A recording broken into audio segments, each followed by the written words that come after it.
ఆగండి ఆగండి చూసి ఏదో పూజలు చేస్తున్నానైతే వెళ్ళిపోకండి. సో ఏం లేదండి, బయట అయితే వర్షం పడుతుంది.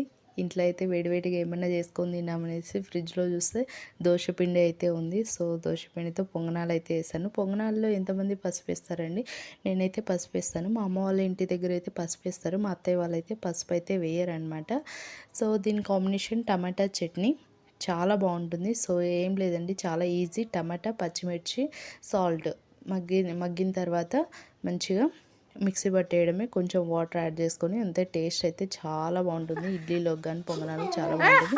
ఇక్కడ మా ఆయన చేసిన పని చూడండి.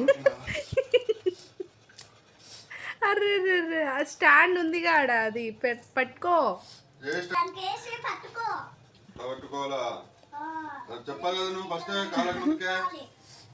సో వాళ్ళకైతే వేసి ఇచ్చాను, నాకు వేసి ఇస్తాననేసి వెళ్ళి చేయి కాల్చుకున్నాడు. ఇదన్నమాట.